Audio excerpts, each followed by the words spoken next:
Hey guys, welcome to RoostVille.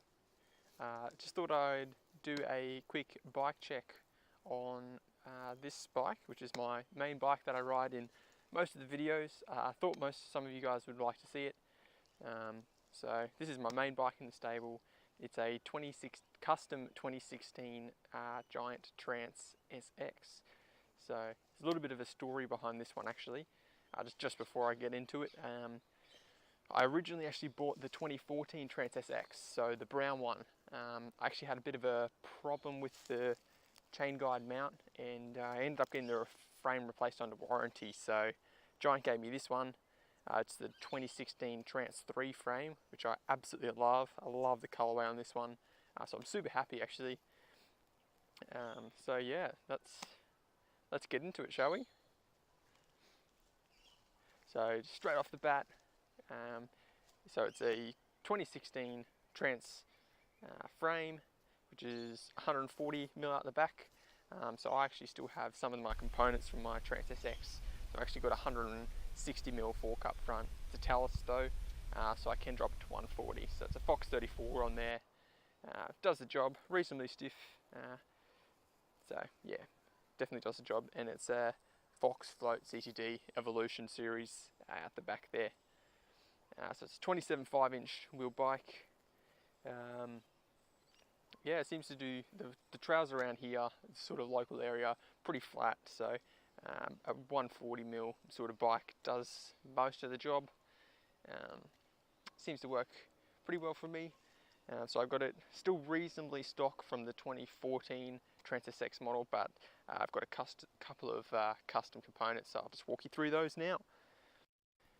So for tyres, we have Maxxis High Roller 2s, front and rear. I've got them in 2.4-inch wide, both tubeless, setup tubeless, both 3C compound, because I like the grip of the 3C. I'm running about 24 psi in the front and about 27 psi in the rear. So yeah, about not super soft, but not really firm. So I don't really have any trouble burping tyres or anything. 24, 27 is about right. So yeah, it's all pretty good. Pressures in my suspension. So I've actually run about 128, 130 psi in the fork. Because it's a Talus, its max pressure is actually 200 psi. So in the rear, it's the Fox Evolution CTD rear shock. It does the trick.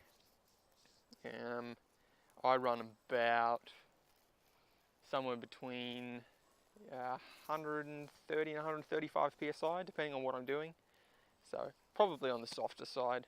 So moving on to the dropper post, I've got a Giant contact dropper, 150mm drop, infinite adjust, internally routed.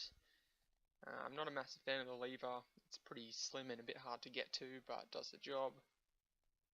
And it's matched with a Giant contact seat. It's a little bit wide for me, but it's alright.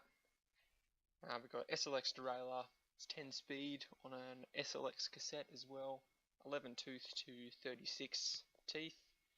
That's matched to some Shimano Z cranks. 34 tooth chainring on there. It's pretty big, a bit hard to push, but it's what came stock on the bike, so I don't really mind it. We've got an MRP chain guide as well. It's got a bash guard and chain tensioner at the bottom as well, just for a bit of added security.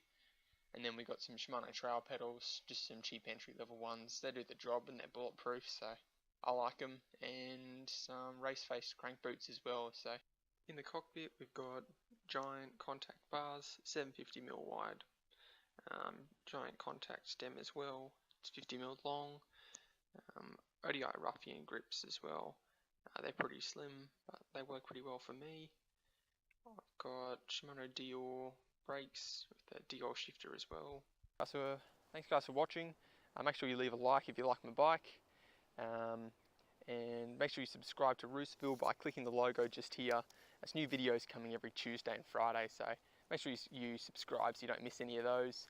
And click just here for some more mountain bike tech. It's actually of this bike to show you how the suspension works.